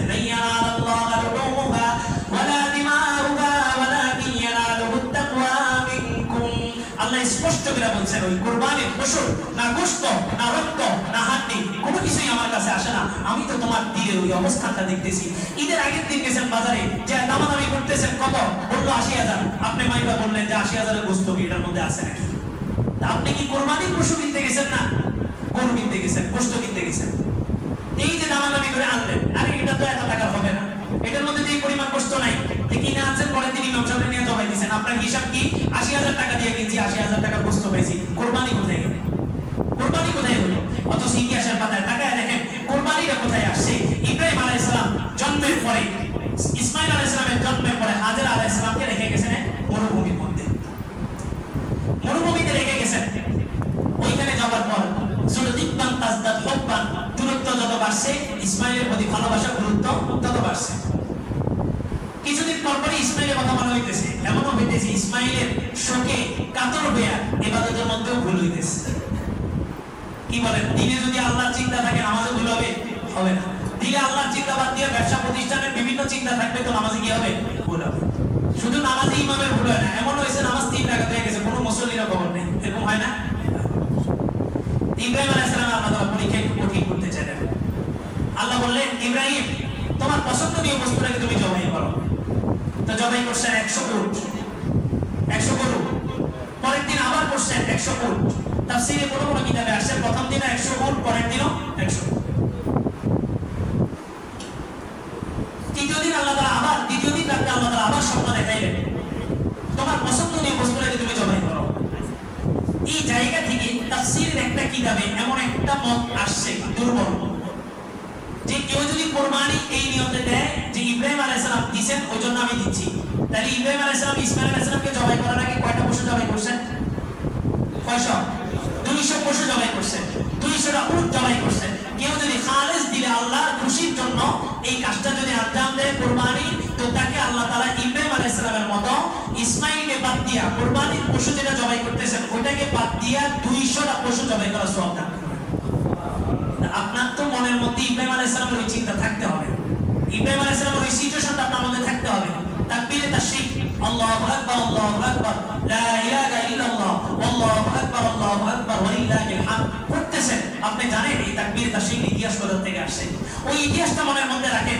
এরপরে আপনার তাকবীরগুলো দেখেন কেমন তাকবীর হয়। বাড়ির মহিলাকে বলেন যে এই ইতিহাস, এই তাকবীরের ইতিহাস পিছন থেকে আসছে এক করুণ হৃদয় বিদারক এক ইতিহাস, এক নির্মম পরিস্থিতির সম্মুখীন যায় এই তাকবীরে তাশরিককে তোমাদের উপর ওয়াজিব করা হয়েছে। ওই সিচুয়েশনটা দিলের মধ্যে আনেন, তারপরে তাকবীরে তাশরিক করেন, তারপরে আপনার 5 দিনের তাকবীরে তাশরিক দেখবেন আপনার জীবনের মধ্যে পরিবর্তন নিয়ে আসবে। কোরবানি তো বছরকে বছর করছেন, কোরবানির যে ফজিলত, কোরবানির মাধ্যমে পিছনে সব গুনাহ আল্লাহ মাফ করে দেন, সামনের এক নতুন দিগন্ত সূচনা হয়। কিন্তু এই কোরবানির মাধ্যমে আদৌ কি কোনো মানুষের মধ্যে কোনো পরিবর্তন আসছে? কেন আসে নাই? আপনাদের হিসাব করছেন এত টাকার গরু, এত টাকার গোশত, এতগুলো আমি রাখবো, এতগুলো অমুককে দিব, আপনার তো হিসাব এটা আছে। আল্লাহর জন্য যে একটা কোরবানি, পশুর সাথে একটা সম্পর্ক, ইব্রাহিম আলাইহিস সালামের ইতিহাসে টাকা ইসমাঈল আলাইহিস সালামের সাথে দূরত্ব তৈরি হলো। আল্লাহ তাআলা দেখলেন যে দিলের মধ্যে কে ঢুকছে? ইসমাঈল। দিলে কে ঢুকছে? ইসমাঈল। এটা বাস্তব মনে রাখবেন, দিলে যেই মানুষটার জায়গা দিবেন, সে যেই হোক, মা, বাপ, বিবি, বন্ধু, বান্ধব, যে যার স্থান আপনার দিলের মধ্যে হয়েছে, নিশ্চিত থাকেন ওই মানুষটা দ্বারা আপনি কষ্ট পাবেন। কারণ এই দিলে কে থাকবে? দিলে কে থাকবে? আল্লাহ। আল্লাহ থাকার জায়গায় আপনি আরেকজনকে ঢুকাই দিয়েছেন মানে কি? জুনায়েদ বাগদাদী রাহমাতুল্লাহ আলাইহির কাছে সুন্দরী রমণী গেছে, যে পর্দার আড়াল থেকে বলতেছে, এই যুগের বুজুর্গ আপনার কাছে আসছি, আমি আমার স্বামীর ব্যাপারে শিকায়ত নিয়ে। আমার স্বামী পরকীয়া লিপ্ত, স্বামী পরকীয়া লিপ্ত। আমি কি পরিমাণ সুন্দর, যদি বৈধ হইতো তাহলে আমি পর্দা সরাই আপনাকে দেখাইতাম। এই পরিমাণ সৌন্দর্য আল্লাহ আমার মধ্যে দিছে, কিন্তু আমার স্বামী আমার থেকে মুখ ফিরে অন্য মেয়ের দিকে তার চোখ যায়, আমার দিকে চোখ যায়। জুনায়েদ বাগদাদী রাহমাতুল্লাহ আলাইহি এত বড় একজন হাস্তি, এত বড় একজন বুজুর্গ, এই সামান্য একটা বক্তব্য শুনে চিৎকার দিয়ে উনি অজ্ঞান হয়ে গেলেন। দীর্ঘক্ষণ পর ওনার হুঁশ ফিরল। অনেকে জিজ্ঞাসা করা হলো, এই নারী এমন কি বক্তব্য দিল যে আপনি এভাবে চিৎকার দিয়া বেহুশ হয়ে গেলেন? তো অনেকক্ষণ কান্নাকাটি করলেন, হেঁচকে দিয়া কান্না করলেন, আর হেঁচকে দিতে দিতে উনি বললেন, এই এক নারী যার মধ্যে আল্লাহ তাআলা কিছুটা সৌন্দর্য দিছে, এক নারী তার স্বামীর হকের মধ্যে অন্য কারো হক সে বরদাস্ত করতেছে না। আর আমার আল্লাহ পুরা পৃথিবী, জগৎ, সূর্য, চাঁদ সবকিছু আল্লাহ তাআলা সৃষ্টি করছেন। যে মানুষকে তুমি মহব্বত করতেছ, ওই মানুষকে আল্লাহ তাআলা সৃষ্টি করছেন। ওই আল্লাহ কিভাবে আপনার ভালোবাসার সাথে শরীক বরদাস্ত করেন? আজকে বলেন, আমরা কি শরীক করতেছি না? আমরা কি নেতা মানতেছি না? কোরআন হাদিস বাদ দিয়ে নেতার পিছনে ছুটতেছি না? ওই নেতার একটা শিকার, একটা সমস্যা, আমার সারাদিন নামাজ রোজা সবকিছু বাদ দিয়ে কি নেতার পিছনে আমাদের দৌড়াইতেছে না? অবশ্যই দৌড়াইতেছে। আল্লাহ হজম করতেছেন কিভাবে? এক নারী তার স্বামীর হক কাউকে দিতে চাইতেছে না, সেখানে আল্লাহ, যেখানে আল্লাহ লাহুল মুলক ওয়া লাহুল হামদ, আল্লাহর প্রশংসা, আল্লাহর রাজত্ব, সেই রাজত্বের মধ্যে থাইকা, আল্লাহর জমিনে থাইকা, আল্লাহর রিজিক খাইতেছি, আল্লাহ আমার দিকে তাকায় আছেন, আল্লাহকে দেখায় দেখায় আমি গুনাহ করতেছি। ওই আল্লাহ কিভাবে হজম করতেছেন? এই জন্য জুনায়েদ বাগদাদী চিৎকার দিয়ে অজ্ঞান হয়ে গেছে। এই দিলের মধ্যে যার জায়গা দিবেন, মনে রাখবেন তার দ্বারাই আপনি কি পাবেন? কষ্ট পাবেন। এটা স্বাভাবিক। আপনি একটু ইয়া দিয়ে চিন্তা করেন, বিবেক দিয়ে চিন্তা করেন, যে মানুষটাকে আপনি চিনেন না, ওই মানুষটার খারাপ আচরণে আপনি কষ্ট পাবেন না, কিন্তু ওই মানুষটা সামান্য একটা অবহেলায় আপনি কষ্ট পাবেন, যে মানুষটাকে আপনি নিজের জান দিয়েও বেশি ভালোবাসছেন। আল্লাহ ভালোবাসা বৈধ, বিবিকে ভালোবাসা বৈধ, মাতা পিতাকে ভালোবাসা বৈধ, তবে এটা যেন আল্লাহ আল্লাহর রাসূলের চেয়ে বেশি না। ইব্রাহিম আলাইহিস সালামকে আল্লাহ তাআলা পরীক্ষা নেবেন। ইসমাঈলের ভালোবাসা ভিতরে ঢুকছে, বললেন জবাই করো। ইব্রাহিম আলাইহিস সালাম বুঝে গেছেন, উনি তো নবী, ওনার বিবেক বুদ্ধি আর আমাদের বিবেক বুদ্ধি কি এক নাকি? তো উনি শুধু ফিলিস্তিন থেকে রওনা দিলেন, মক্কা প্রান্তরে গেলেন, যেখানে মরুভূমি ছিল, মানুষ শূন্য এক এলাকায়। উনি যায় দেখলেন যে এখানে অনেক জনবসতি হয়ে গেছে, বাচ্চারা খেলাধুলা করতেছে। এক বাচ্চাকে ডাক দিয়ে বললো, ইসমাঈলকে চিনো? তো বলে যে চিনো, ওই ঝুপড়ির মধ্যে থাকে, তার মা আসে থাকে, সে কখনোই আমাদের সাথে খেলতে আসে না। ইব্রাহিম আলাইহিস সালাম দরজার সামনে গেলেন, দাঁড়াইলেন। ইসমাইল আলাইহিস সালাম দেখলেন বাবার গায়ে যে পাঞ্জাবিটা পরা এমনই একটা পাঞ্জাবি আমার ঘরের মধ্যেও আছে, যে পাঞ্জাবিটা প্রতিদিন আমার মা ধুইরা অনেকক্ষণ কান্নাকাটি করে। ইব্রাহিম আলাইহিস সালামের এক স্মৃতি। হাজরা আলাইহিস সালাম সবচেয়ে সুন্দরী রমণী ছিলেন। ইসমাইল আলাইহিস সালামের জন্মের পরপরই রেখে গেছেন মরুভূমি অঞ্চলে। 13 বছর পরে গেছেন। 13 বছরের এই স্বামীর শোকে কাতর। এখন তো মোবাইলে যোগাযোগ হয়, তারপরেও তো কত কিছু আমরা কত বিরহে থাকি। আর সেখানে 13 বছর ইব্রাহিম আলাইহিস সালাম জীবিত না মৃত, কি হলো না হলো কিছুই জানেন না। এই একটা পাঞ্জাবি ধীরে ধীরে 13টা বছর কাটাইছেন। ইসমাইল আলাইহিস সালাম আশ্চর্য হয়ে গেলেন, এমনই যে একটা পাঞ্জাবি এই মুরব্বির গায়ে কোথা থেকে আসলো। পিছন থেকে হাজরা ডাক দিয়ে বললেন, উনি তোমার বাবা, উনি তোমার পিতা হযরত ইব্রাহিম খলিলুল্লাহ। ইসমাইল আলাইহিস সালাম দৌড়ে গেছেন 13 বছর পরে পিতা এবং পুত্রের এক মোলাকাত, এক সাক্ষাৎ। কিন্তু ইব্রাহিম আলাইহিস সালাম বুকে জড়ায় ধরেন নাই। মাকে বলছেন, ওকে সাজায় দাও, আমি একটা জায়গায় যাব, আমি এক বন্ধুর দাওয়াতে যাচ্ছি, আমি এক বাদশার দাওয়াতে যাচ্ছি। তো সাজায় দিছে বাদশা আল্লাহকে, সমস্ত বাদশা আল্লাহকে, ইব্রাহিম আলাইহিস সালামের খলিল বন্ধু দুনিয়া গেছেন। ইসমাইল আলাইহিস সালামকে সাজায় বের হচ্ছেন, পিছন থেকে শয়তান এসে হাজরা আলাইহিস সালামকে ধোঁকা দিল। সন্তানকে কার হাতে উঠাইলা? উনি তো সন্তানকে জবাই করার জন্য নিচ্ছে। তা হাজরা আলাইহিস সালাম বললেন, বাবা কি সন্তানকে জবাই করতে পারে? বাবা সন্তানকে জবাই করবে না। তো বলে যে না, তুমি তাকে চিনো না, সে ইব্রাহিম, সে খলিলুল্লাহ, সে আল্লাহর বিধানের সামনে সবকিছু করতে পারে।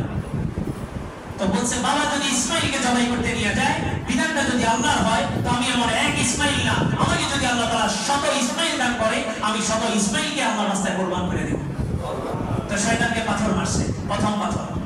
তাফসীরে কিতাবে এক রিওয়ায়াতে আসছে ইসমাইল আলাইহিস সালাম 3 জায়গা পাথর মারছেন, আরেক রিওয়ায়াতে আসছে হাজরা আলাইহিস সালাম প্রথম পাথর মারছেন, দ্বিতীয়বার ইসমাইল আলাইহিস সালাম মারছেন, তৃতীয়বার ইব্রাহিম আলাইহিস সালাম মারছেন। শয়তান দেখলো যে হাজরাকে ধোঁকা দিয়া কাজে লাগানো যায়নি, গেছে ইসমাইলের কাছে, ইব্রাহিম আলাইহিস সালামের কাছে। বলে যে এই শেষ বয়সে আল্লাহ একটা সন্তান দিল, আর এই সন্তানটাকে জবাই করতেছো, আর আল্লাহ তো আপনাকে খলিল ডাকে, সমস্যা কি? এই বিধানটা বাদ দেন, আল্লাহর কাছে মাপ চাই দিন, আল্লাহ মাফ করে দিবেন। ইব্রাহিম আলাইহিস সালাম পাথর মারলেন দ্বিতীয়বারে হযরত ইসমাইলের কাছে গেলেন, যা বললেন যে তোমার বাবার ব্যাগের ভিতরে কি খেয়াল করছো, কি আছে? তোমার যে কি আছে? বলে ওখানে একটা চকচকা ছুরি আছে, ওটা দ্বারা তোমাকে জবাই করার জন্য নিচ্ছে। ইসমাইল আলাইহিস সালাম বাবাকে বললেন, বাবা আপনি কি আমাকে জবাই করতে দিচ্ছেন? তখন ইব্রাহিম আলাইহিস সালাম স্বপ্নের বক্তব্য শুনাইলেন, ইন্নী আরা বিল মানামি আন্নী আযবাহুকা ফানজুর মাযা তারা। এই সন্তান, আমি স্বপ্নের মধ্যে দেখছি আল্লাহ তাআলা তোমাকে জবাই করার জন্য বলছেন, ফানজুর মাযা তারা, তোমার কি খেয়াল বলো তো? ইসমাইল আলাইহিস সালাম পাথর উঠে শয়তানকে পাথর মারলেন, আর বাবাকে বললেন, ইয়া আবাতি ফাআল মা তুমার সাতাজিদুনি ইনশাআল্লাহু মিনাস সাবিরিন। শয়তানকে পাথর মারছেন, আর বাবাকে বলছেন, বাবা আপনার স্বপ্ন তো যেমন তেমন স্বপ্ন নয়, নবীদের স্বপ্নটাও কি হয়? এটা ওহী হয়। ওমা ইয়ানতিকু আনিল হাওয়া ওয়া ইল্লা ওয়াহয়ুন ইউহা। নবীগণ নিজের থেকে এক কদম নড়েন না, একটা কথাও বলেন না, যাই বলেন যাই করেন কার আদেশে বলেন? আল্লাহর আদেশে। তো বললেন যে আপনি আমাকে জবাই করেন, আপনাকে যে আদেশ দেওয়া হয়েছে আদেশে বিলম্ব করেন না। শয়তান চতুর্দিক থেকে আমাদেরকে ধোঁকা দিতেছে, আমরা যেন ধোঁকায় না পড়ি। আপনি আল্লাহর মহব্বতে, আল্লাহর ভালোবাসায় ইব্রাহিম খলিলুল্লাহ হয়েছেন, আমাকে জবাই করেন, আমি হয়তো এই উসিলায় আল্লাহর দরবারে ইসমাঈল যাবিহুল্লাহ হইতে পারবো। তো শয়তানকে কয় জায়গায় পাথর মারছে? 3 জায়গায়। কয়টা? 7টা করে, 3 7 21। একটা মাসালা মনে পড়লো,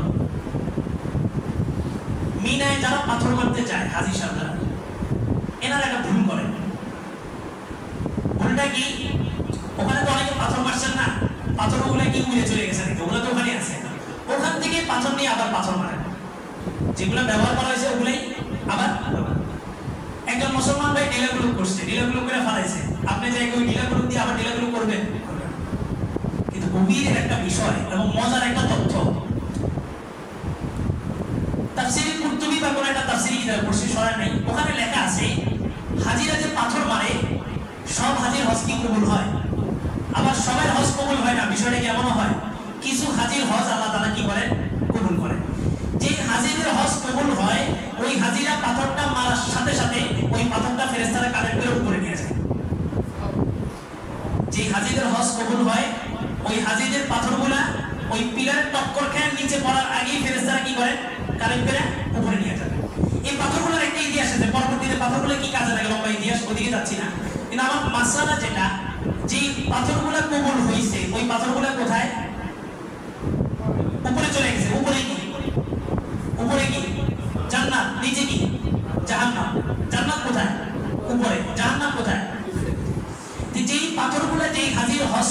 হয়েছে ওই পাথরগুলো কোথায় চলে গেছে?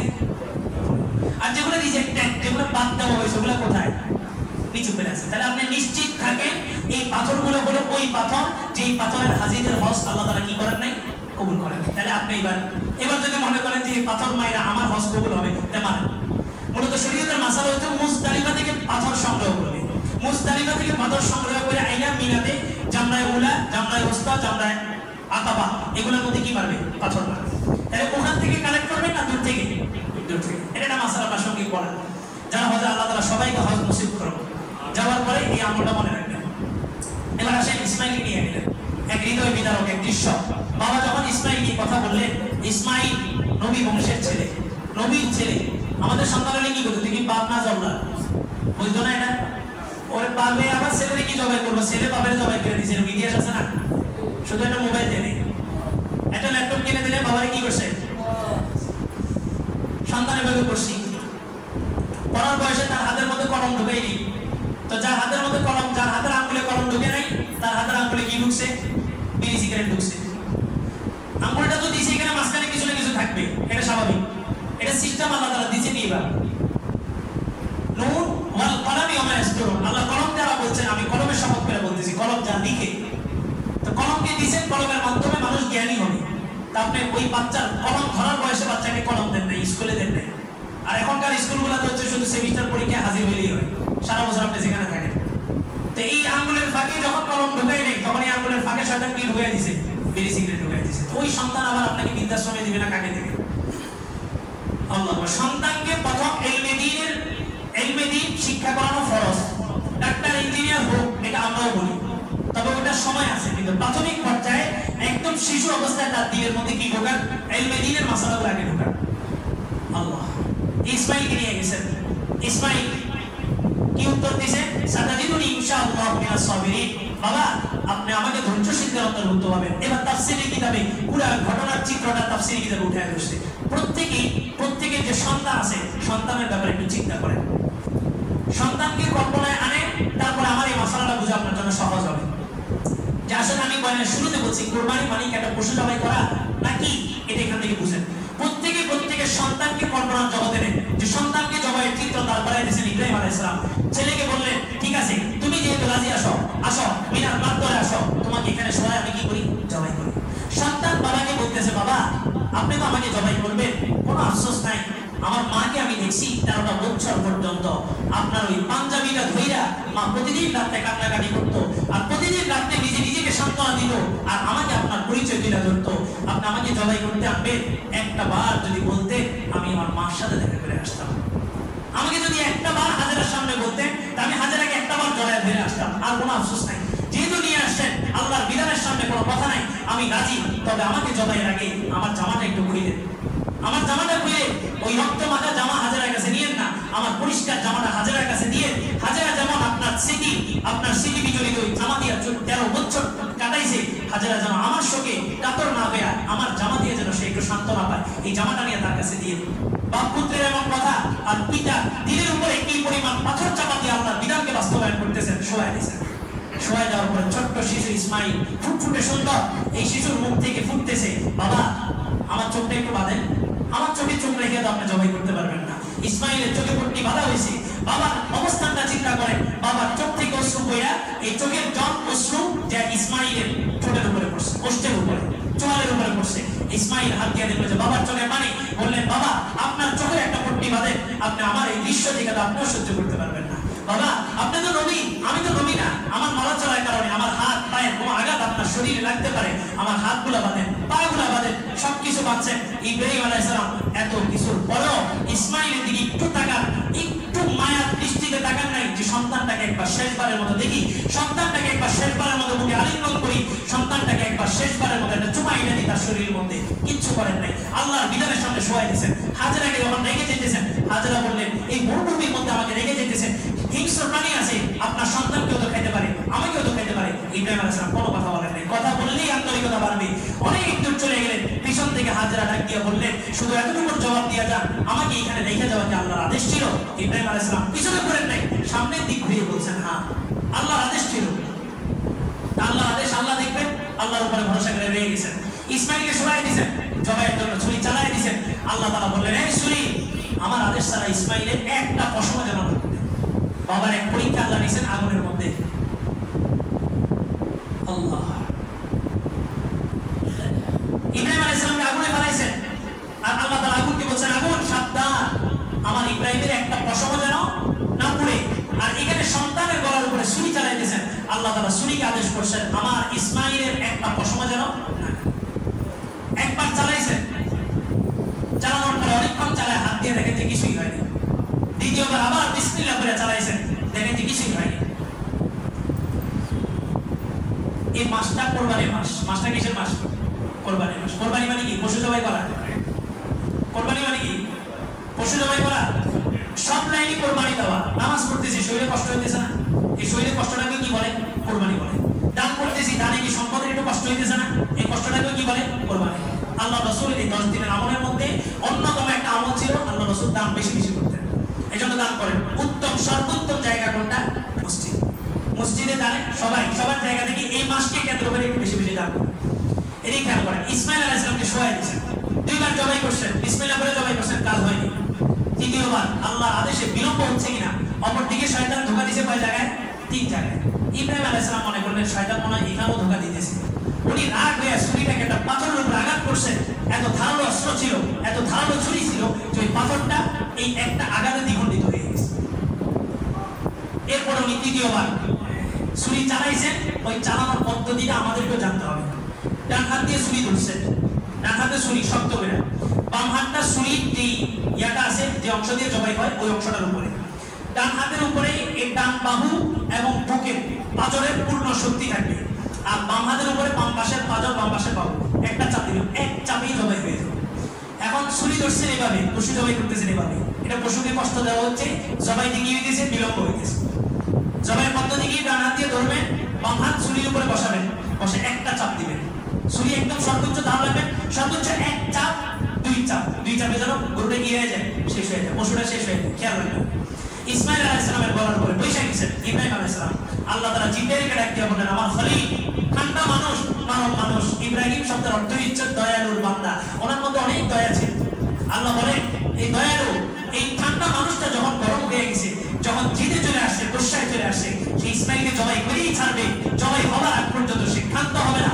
দ্রুত যাও, জান্নাত থেকে দুম্বা নিয়ে শোয়াই দাও। জিবরাইল বলেন, আমার 60 জোড়া পাখা, যেই 60 জোড়া পাখার এক জোড়ার এক পাশ আমি একবার মুহাম্মদকে দেখাইছিলাম, মিনাল মাশরিক ইলাল মাগরিব, পশ্চিম থেকে পূর্ব পুরোটা ছায়া চলে গিয়েছে। পুরো পৃথিবী এত বড় পাখা, এক জোড়ার এক অংশ। একটা পাখা যদি এত বড় হয়, তাহলে চিন্তা করেন 60টা ডানা, 60 জোড়া পাখা কত বড় হইতে পারে। এই জিবরাইল বলেন, আমি 60 জোড়া পাখা, 60 জোড়া ডানা দিয়া ঘুইরা পুরা জান্নাত ঘুরতে চাইছি। জান্নাতের 1/10 ঘুইরা আমি ক্লান্ত হয়ে গেছি। তাহলে জান্নাত কত বড়? জিবরাইল বলেন, আমি পৃথিবীর বুকে 4 বার সবচেয়ে স্পিডে আসছি। ওই তার মধ্যে একবার ছিল ইব্রাহিম যখন ছুরি চালায় দিছে, ইসমাইল উপরে বসে গেছে, ছুরির উপরে বসে গেছে। জান্নাতে গেলাম, জান্নাত থেকে দুম্বা নিয়ে আসি। ইব্রাহিম আলাইহিস সালাম বললেন, আল্লাহু আকবার, আল্লাহু আকবার। সমস্ত ফেরেশতারা ইব্রাহিমের এই দৃশ্য দেখতেছে। জমিনের ফেরেশতা, আসমানের ফেরেশতা, সবাই এক বাক্যে আল্লাহু আকবার, আল্লাহু আকবার। ইব্রাহিম আলাইহিস সালাম ছুরি চালাইলেন, জিবরাইল এসে দুম্বাকে নিচে দিয়ে দিলেন, ইসমাইল আলাইহিস সালামকে সরায় ফেললেন। আর ইসমাইল পট্টি ফেলে দেখলে বাবা জবাই করতেছে, যেটা ওটা তো আমি ইসমাইল নই, ওটা হচ্ছে দুম্বা। ইসমাইল আলাইহিস সালাম দাঁড়ায় বললেন, লা ইলাহা ইল্লাল্লাহ ওয়াল্লাহু আকবার, আল্লাহু আকবার। ইব্রাহিম আলাইহিস সালাম দেখলে যে পশু জবাই হয়ে গেছে, চোখের পট্টি ফেলে দেখলে যে ইসমাইল দাঁড়ানো, জান্নাতের এক দুম্বা জবাই হয়ে গেছে। উনি শুকরিয়া আদায় করা, ওনার সাথে সমস্ত ফেরেশতারা একসাথে জিবরাইল, ইসমাইল সবাই মিলে বললেন, ওয়ালিল্লাহিল হামদ। এখান থেকেই তাকবীরে তাশরিক আসছে। এই তাকবীরে তাশরিক পড়ার সময় এই অনুমতিটা মনের মধ্যে আনে যে ইব্রাহিম যখন ইসমাইলকে জবাই করতেছে, ওই সিচুয়েশনের তাকবীর আল্লাহর কাছে এত পছন্দ হয়েছে, আল্লাহ কিয়ামত পর্যন্ত উম্মতে মুহাম্মাদের জন্য প্রতি ঈদের 9 তারিখ থেকে 13 তারিখ পর্যন্ত এই 25 ওয়াক্ত নামাজের ব্যাপারে কি করছেন? ওয়াজিব করে দিয়েছেন। তাকবীরটা কি? আল্লাহু আকবার, আল্লাহু আকবার, লা ইলাহা ইল্লাল্লাহু, আল্লাহু আকবার, আল্লাহু আকবার, ওয়ালিল্লাহিল হামদ। পুরুষরা মসজিদে জোরে আওয়াজে পড়বে, নারীরা ঘরে নিচু আওয়াজে পড়বে। নারীদের আওয়াজটাও কি? ছোট। নারীদের আওয়াজটাও কি? বলেন, নারীর আওয়াজও কি? নারীর আওয়াজও, নারীর আওয়াজও। তো নারী যদি প্রধানমন্ত্রী হয়, আপনাদের কি অবস্থা হবে? নারী যদি প্রধানমন্ত্রী হয় ওই দেশের কি অবস্থা হবে? রাসূল অভিশাপ করছেন ওই জাতির উপর অভিশাপ, ওই জাতি অভিশপ্ত যেই জাতির কর্ণধার একজন নারী বসে। এই অভিশাপের ভিতরে 16 বছর কাটাইছেন। আপনার জীবনে সুখ আসবে কে বলছে? আপনি দেখ অভিশপ্ত জাতি হিসেবে 16 বছর ছিলেন। এবার প্রতিজ্ঞাবদ্ধ হন আগামীতে দেশের ভিতরে প্রাণ থাকতে কোনো নারী কোনো অবস্থাতে ক্ষমতার আসনে বসতে পারবে না। পারবেন তো ইনশাআল্লাহ? রাষ্ট্র আপনার, জনগণ আপনার টাকা দিয়ে রাষ্ট্র চলে, আপনাকে নয় স্যার বুঝে। সংবিধান আপনি বুঝবেন না, সংবিধান রচনাই করা হয়েছে আপনার জন্য, আপনি কেন সংবিধান বুঝবেন না? সমস্ত মাইন্ড এই ফাঁক ফোকরগুলা তারা দিয়ে রাখছে আইনের জায়গায়, সব ফাঁক ফোকর। একজন পুলিশ যত বড় অপরাধ করুক তার সর্বোচ্চ কি হবে? বদলি হবে, চাকরি বরখাস্ত হবে না। একজন সচিবালয়, একজন এমপি, একজন মন্ত্রী যত কিছুই করুক তার কি হবে? সর্বোচ্চ শুধু বদলি হবে, তার কি হবে না? বরখাস্ত হবে না। এটা কি যৌক্তিক? এটা কি যৌক্তিক? যৌক্তিক আইন যখন পাশ করছে ওই সমস্ত মানব বিকাশ যেগুলো গত 16 বছর পর্যন্ত রাষ্ট্রের টাকা বাগিয়ে পাচার করছে, এগুলো সবগুলো তাদের আসল মুখোশ প্রকাশ করে রাস্তার মধ্যে আন্দোলনে নেমে গেছে। চোর লাইসেন্স চাইতেছে, আমাকে চুরির লাইসেন্স দাও। বেশ্যা লাইসেন্স চাইতেছে, আমাকে আমার হিস্সা বুঝিয়ে দাও। এমন একটা যুগ, এমন একটা দেশের জন্যই কি আমাদের সংগ্রাম ছিল? এমন একটা দেশের জন্যই কি জুলাই বিপ্লবে ছাত্রগুলো জীবন দিছে? এমন একটা দেশের চিত্র দেখার জন্য? আল্লাহু আকবার। শিক্ষা নেই আমাদের, কি নেই? শিক্ষা নেই।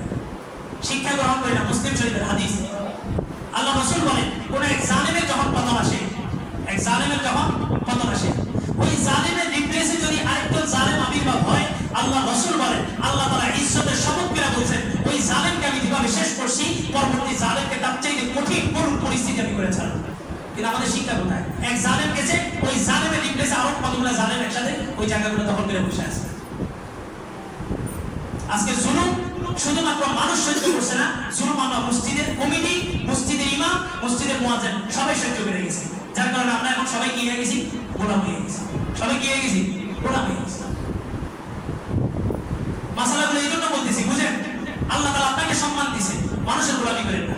আল্লাহ আপনাকে সভাপতি বানাইছে, আপনি মানুষের গোলামি করেন না। আপনি মনে করেন না যে মানুষ আপনাকে সভাপতি বানাইছে। আপনাকে আল্লাহ তাআলা সেক্রেটারি বানাইছে, ক্যাশিয়ার বানাইছে। কে বানাইছে? কে বানাইছে? আপনি মানুষের গোলামি করবেন তো আল্লাহ কি পরিমাণ ব্যক্তি যদি আপনাকে মসজিদে বসায় করবে আপনি কল্পনা করতে পারবেন না। কি বলেন? মসজিদের খতিব কি পালায় নেই? খতিব পালায় নেই? জাতীয় মসজিদের খতিব পালায় গেছে মানুষের গোলামি করার কারণে। এরপরে যদি শিক্ষা না নেন কোথা থেকে শিক্ষা দেবেন? মসজিদের নামাজ, মসজিদে কয়টা নামাজ হবে এটা কি বাহির লোক ঠিক করবে না মসজিদের ইমাম ঠিক করবে? হ্যাঁ, কে ঠিক করবে? আর যুবক ভাইরা আফসোস করে বলতেছে একটা কমি, একটা ঈদগাহ পরিচালনার জন্য বাহির লোক হায়ার করা লাগে। আপনারা মহল্লায় কেন বসবাস করতেছেন? কি কারণে বসবাস করতেছেন? আপনাদের ঈদ পালন করতে, ঈদের দায়িত্ব পালন করবে প্রশাসন। গত বছর কোরবানি ঈদের নামাজ নিয়ে ঝামেলা হয়েছে, এই বছর ঈদের নামাজ নিয়ে ঝামেলা হবে কেন? কিসের কারণ? নির্বাচন হয়েছে? নির্বাচন হয়েছে নাকি? তো কমিশনার কোথা থেকে আসে? কে কমিশনার? আমি তো উপদেষ্টা। আমি উপদেষ্টা। সে যদি তাকে কমিশনার দাবি করে আমি নিজেকে উপদেষ্টা দাবি করবো। কমিশনার বলো না উপদেষ্টা বলো? হ্যাঁ, আমার মসজিদে ঈদের নামাজ কয়টা হবে কমিশনার ঠিক করবে? এত বড় আসপর্দা পাই কিভাবে? আল্লাহ গোলামি করবেন, আল্লাহ সম্মান দিবে। ইজ্জতের মালিক আল্লাহ, জিল্লাতের মালিক আপনি। আপনি যদি মানুষকে গোলামি করেন ইজ্জতের জন্য, নিজের সম্মানের জন্য, তো আল্লাহ আপনাকে কি পরিমাণ বেইজ্জতি করবে এটা আপনি কল্পনা করতে পারবেন না। সবকিছু ঠিক থাকবে। এই হাসিনা দেশের ভিতরের প্রটোকল, বাইরের প্রটোকল সবকিছু ছিল, কিন্তু জিল্লাতি থেকে তাকে ঠেকাইতে পারছে কেউ? আওয়ামী লীগ এখন কি হয়ে গেছে? গালি হয়ে গেছে। শিক্ষা নেন, পরবর্তী জালেমের জন্য একটি বড় ধরাশায়ী আল্লাহ তাআলা ব্যবস্থা করে রাখছে। শিক্ষা গ্রহণ করেন। ঈদের দিন সৌদির দিকে তাকান, হাজিরা কি করে? ঈদের নামাজ পড়ে বাসায় যায় না কোরবানি ঈদের নামাজের জন্য ওখানে বসে থাকে? বলেন, ঈদের নামাজের জন্য ওখানে বসে থাকে। শরীয়তের মাসালা শুনেন, ঈদের দিন ইশাকের নামাজ পড়া হারাম। ঈদের দিন ইশাকের নামাজ পড়া হারাম। ইশাকের নামাজ কি? ইশাকের নামাজ হলো আপনার শরীরের 360টা জোড়া, প্রতিটা জোড়া শুকরিয়া আদায় হয়ে যায় মাত্র 2 রাকাত নামাজের মাধ্যমে। ইশাকের নামাজ কি? ইশাকের নামাজ হলো এমন নামাজ যে হাজিরা লক্ষ লক্ষ টাকা খরচ করে হজে যায়, তার হজ কবুল হয়েছে কি হয়নি সে নিজেও জানে না। ইশাকের নামাজ এমন 2 রাকাত নামাজ, যে 2 রাকাত নামাজের বিনিময়ে আল্লাহ তাআলা আপনাকে একটা কবুল হজের সওয়াব দান করেন। কিন্তু ঈদের দিন ইশাকের নামাজ পড়া হারাম। কেন? এত ফজিলতপূর্ণ একটা নামাজ, ঈদের দিন এই নামাজটাকে কেন হারাম করলেন আল্লাহ তাআলা? ঈদের নামাজটার জন্য একদম অবলম্বন করা হয়। ঈদের নামাজটা কখন পড়া হয়? একদম অবলম্বন। এক নম্বর মাসালা। দ্বিতীয় নম্বর মাসালা আসেন, জটিল মাসালা। আপনারা 8টায় নামাজ পড়েন, 8:30টায় নামাজ পড়েন, 9টায় পড়েন, 10টায় পড়েন, আমার কিছু দেয় আসে। কিন্তু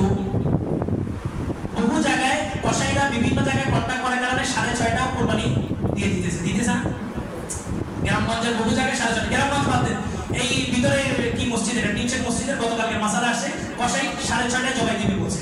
তা আমি বলছি নুরুদ্দিন সাহেবের ওখানে মনে হয় 6:30 বা 6টায় নামাজ হয়, ওখানে যদি নামাজ শেষে আপনার কোরবানি সই, একটা না একটা মসজিদ তো আগে নামাজ পড়তে হবে। আপনি যদি 6টায় নামাজ পড়েন তাহলে 6টার পরে যেখানে পারুক কোরবানি দেয়, কোরবানি কি হয়ে যাবে, সই হয়ে যাবে।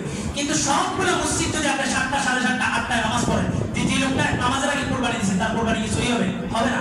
আল্লাহ রাসূলের দরবারে সাহাবী আসছেন গরু জবাই করে, রাসূল যখন নামাজে দাঁড়ান নাই, বললেন যে তোমার শরীরে রক্ত, তো বলে যে আমি পশু জবাই করে আসছি। তুমি কিসের পশু জবাই করছো? আমি তো এখন নামাজই পড়ি নাই। নামাজ যেহেতু পড়ার আগে জবাই করছো, যাবিহাদা, তুমি তোমার কোরবানির পশুটা আবার জবাই করতে হবে, আরেকটা পশু কিনে না জবাই করতে হবে, কোরবানি হবে না। তাহলে কোরবানি আমাদের একটা সেনসিটিভ মাসালা। আপনার নামাজ বিলম্ব হওয়ার কারণে বহু মানুষের কোরবানি কি হইতেছে, শেষ হয়ে গেছে। 2 নম্বর মাসালা বুঝছেন মাসালা। 3 নম্বর মাসালা, রমজানে ঈদের নামাজে যাওয়ার আগে মিষ্টান্ন কোনো কিছু খাওয়া সুন্নত। খেজুর হইতে পারে, দই হইতে পারে, ফেনি হইতে পারে, সেমাই হইতে পারে, যে কোনো কিছু খাওয়া সুন্নত। ঈদের দিন, কোরবানি ঈদের দিন নিজের কোরবানির গোশত রান্না করে ওই কোরবানির গোশত দ্বারা প্রথম নাস্তা করা সুন্নত। এবার বলে কোরবানি যদি 8টায় হয়, ঈদের নামাজ যদি 8টায় হয়, ঈদের নামাজের 1 ঘন্টার মধ্যে আপনি কোরবানি পশু জবাই করেন, সমানের সুযোগ পাবেন না। 9টায় যদি পশু জবাই দেন, 10টা, 11টা, 12টা, আপনি এক সুন্নত পালন করতে যায় যদি ডায়াবেটিসের রোগী হন, স্ট্রোক করবেন। তাহলে এটা কি কঠিন হলো না সহজ হলো? কঠিন করে দিলাম। এই সব সিচুয়েশনগুলোকে সামনে রেখে নামাজ কি আপনারা পড়বেন না কমিশনার পড়বে? আমার এখানে নামাজ কে পড়বে? আপনারা পড়বেন। টাইম আপনারা দিবেন না কমিশনার দিবে? এখন সিদ্ধান্ত হলো ঈদগাহ মসজিদের ঈদগাহ আন্ডারে আমরা 10টা বসে, ঈদগাহ আন্ডারে আমরা 10টা বসে কালেকশন। আপনার টাকা দেন, আমি এটা বললাম টাকা বহুত উঠবে। আমি শুধু যদি বলি আপনার টাকা দেন, তাও কি উঠবে? টাকা কমিশনের সাথে দাঁড়ায় যদি বলেন বুখারী শরীফের হাদিস, কোরআন শরীফের আয়াত, কয় টাকা উঠবে? কয় টাকা উঠবে? ঈদের নামাজ আমি বলছি 8টায় নামাজ দাঁড়াবে, ওনারা আমার কাছে সময় চাইলেন 8টা বাজার 10 মিনিট আগে ওনাদেরকে মাইক দিতে হবে। ঠিক আছে, 8টা বাজার 10 মিনিট আগে মাইক দিব, তবে শর্ত হলো বরাবর 8টা বলছি, 8টায় নামাজ দাঁড়াবে, 8টা 1 হবে না। উনি দাঁড়াইলেন, বিশাল এক লিস্টি ইতিহাস শুরু হলো। আমি দেখলাম যে বরাবর 8টা বেজে যাচ্ছে। মুসল্লি কি আমার জন্য আসছে না কমিশনারের জন্য আসছে? আমার জন্য আসছে, আমার দায়িত্ব, আমি বরাবর 8টায় নামাজে দাঁড়িয়ে গেছি। ওনারা আমাকে হাদিয়া দিয়ে মূল্যায়ন করছেন। উনি জানেন না যে আমি এই সমস্ত হাদিয়া গণিও না। হাদিয়া যেটা দিয়েছে, আমি সভাপতি বলছি হাদিয়া আপনাদের ঈদগাহ কমিটি যারা আছে, এই নষ্ট মন মানসিকতা, ওদেরকে বলবেন এই 2,500 টাকা আমি ওনাদেরকে হাদিয়া দিচ্ছি। আমার ঈদের নামাজ ঠিক হয়েছে, পশুরা আমি ঠিক আছে, আমি ঈদে গাবে বসা। আটের সন্তান আমাকে সভাপতি সাহেব বললেন যে আপনার এখানে নামাজ পড়াইতে হবে। তাই বললাম যে ওখানে তো কথা দিয়ে রাখছে। উপর থেকে মুফতি সাহেব ফোন দিলেন, বললেন যে না, শহরের ঈদগাহ তোমার দরকার আছে, তুমি এখানে থাকো, ওখানে আরেকজন দিয়ে দেবে। আটের সন্তান ওখানে ক্যান্সেল করে এখানে আসা। আমি নিজেই প্রস্তাব দিছি, আমাকে প্রস্তাব দিবেন, আমি নিজেই প্রস্তাব দিছি ঈদগাহ আন্ডারে যেহেতু 10টা মসজিদ আছে, 10 বছর 10 জন ইমাম নামাজ পড়াবে, আমি একটা কেন পড়াবো? ঈদগাহ আন্ডারে আমার যেমন হক আছে, আরেকটা মসজিদের আন্ডারে আরেক ইমাম আছে না, ওনারও তো হক আছে, উনি আরেক বছর পড়াবে। এতে কি হবে? ইমামদের বয়ানের অবস্থা মজবুত হবে, মুসল্লিরাও একটা আকর্ষণ থাকবে, এক বছর এক ইমাম সব নামাজ পড়াবে, এটা একটা আকর্ষণ থাকবে। আমার ঈদগাহ কমিটি থেকে সিদ্ধান্ত দিবি আপনার আগামী বছর আইসেন না, ওই ইমাম তো আমি না, আমি সিদ্ধান্ত দিচ্ছি আপনার আগামী বছর আমি এখানে যাবো। ঈদগাহ পরিচালনা করবে যুবকরা প্রশ্ন দিলেন, সামনের নেতৃত্বে আসেন, আপনারা নেতৃত্বে আসবেন না, দুনিয়ার 10টা মানুষগুলো নেতৃত্বে আসবে, এই মসজিদ ঈদগাহগুলোকে কলঙ্কিত করে ছাড়বে। আজকে সেই সিদ্ধান্ত দিয়েছে আমার এখানে 7:30 হবে। সে জানে না গত বছর রানী কমিশনার পাহাড়ে কি করছি, পাহাড় তো কমিশনার ছিল, ইলেকশনের মাধ্যমে কমিশনার হয়েছে, ওই পাহাড়ের সিদ্ধান্ত এখানে নেওয়া হয়নি। নির্বাচন ছাড়া আপনি কমিশনার, আপনি সিদ্ধান্ত আমাকে জানান, আচ্ছা ঠিক আছে সব মানলাম, সিদ্ধান্ত জানাইতেই পারেন। ওনাদের একটা কমিটি শৃঙ্খলাভাবে সব মসজিদগুলো চলুক, সিদ্ধান্ত ঈদগাহ খতিবকে, ঈদগাহ যেহেতু এই বছর আমি নামাজ পড়াইছি খতিব আমি, তাহলে আপনি আমাকে ডাকছেন, আমাকে না ডাকে আপনি কার মাধ্যমে সিদ্ধান্ত নিলেন? বিষয়টা ছোট না। আমি আগেও 1 বছরের বয়ানে বলছিলাম যে তারা বিসমিল্লাহ বাদ দিয়েছে সংসদ থেকে, বিষয়টা ছোট ছিল না। তারা বিসমিল্লাহ বাদ দিয়ে মূলত সংসদ থেকে নারী কমিশনের সমস্ত আইন বাস্তবায়ন করে পুরো ইসলামটাকে মাইনাস করতে চেয়েছে। এই জন্য ওনাদের এই ছোটখাটো হস্তক্ষেপ এটা ছোটখাটো ভাবে দেখার সুযোগ নেই। আর আমার ওপেন কথা, আমি এখানে জুমা পড়াই শেষ জুমা হিসাবে, ঈদের নামাজ পড়াই শেষ ঈদের নামাজ হিসাবে, আমার এখানে আপনার এগুলো দিয়ে আমার চাকরি চলতে হবে, আমার এটা চলতে হবে, ওই ইমাম আমি না। এটা যে কত বড় কঠিন দায়িত্ব, এটা এখানে বসার আগে যদি জানতাম, আল্লাহর নামে শপথ করে বলতেছি এখানে বসতাম না। এত কঠিন এক দায়িত্ব এখানে বসে গেছে, এতগুলো মানুষের জিম্মাদারি নিয়ে। আমার একা নামাজ আমি একা হিসাব দিব, কিন্তু এতগুলো মানুষের নামাজ ইমাম সবকিছু জিম্মাদারি নিয়ে আমার এখানে দাঁড়াইতে হয়েছে। এবার বলেন ঈদের দিনে 3টা মাসালা আপনাদের সামনে রাখছি, ঈদের নামাজ কয়টায় পড়বেন? জানিয়ে দেওয়া যায়? হ্যাঁ, কয়টা একটা টাইম ফিক্স করেন, ওই টাইমটাতে নামাজ দাঁড়াবে।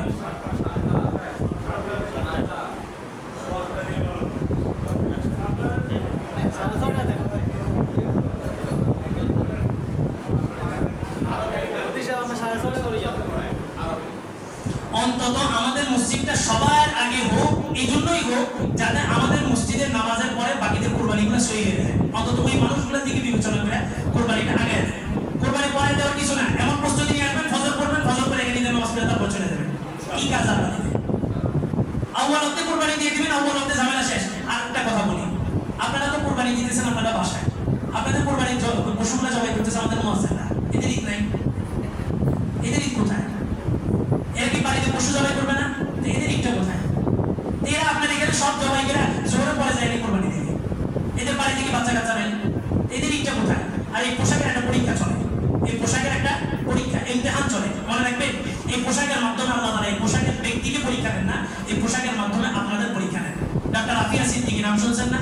বছরের পর বছর জালেমের জিন্দানখানায় ধর্ষণের শিকার হইতেছে। আফিয়া সিদ্দিকীকে রাসূল স্বপ্ন যোগে আসছেন, সাক্ষাৎ করছেন। আফিয়া সিদ্দিকী আল্লাহ রাসূলকে বলছেন, ইমতিহান কব তক চলেগি, মুঝ পর ইমতিহান কব তক চলেগি, আমার উপর এই পরীক্ষা কতদিন পর্যন্ত চলবে? রাসূল বললেন, ये इम्तिहान, ये आजमाइश सिर्फ तेरे लिए की है, तेरे जरिया पूरे दुनिया की मुसलमान की इम्तिहान चल रही है। এটা শুধু তোমার ইমতিহান নয়, তোমার পরীক্ষা নয়, তোমার মাধ্যমে আল্লাহ তাআলা পুরো পৃথিবীর সমস্ত মুসলমানের পরীক্ষা নিতেছেন। এই ড্রেস, এই লিবাসের মাধ্যমে মূলত আপনাদের পরীক্ষা। এই ড্রেসের ইনকাম হতো এক্সপার্টটা, এই ড্রেসের ইনকাম হতো হাই কোয়ালিটি না যে সে তার কোনো একটা চিকিৎসার খরচ বহন করবে।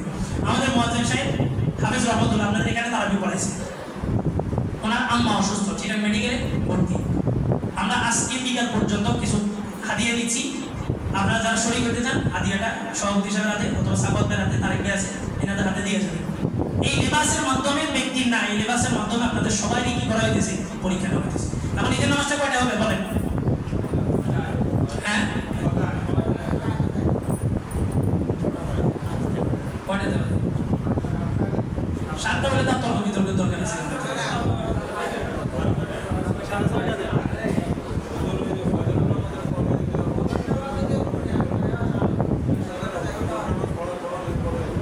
ওখানে মসজিদে কয়টা? এই যে নদী সাহেবের ওখানে 6:30। তাহলে আমাদের এখানে 6:30 থাকে, গতবারও 6:30 ছিল। ঠিক আছে, ঈদের নামাজ ইনশাআল্লাহ আগামীকালকে 6:30টায় আরম্ভ হবে ইনশাআল্লাহ। আপনারা সবাই যথাসময় উপস্থিত হওয়ার চেষ্টা করবেন। যারা কবলার জন্য চালাকা সুন্নত পড়েন চালাকা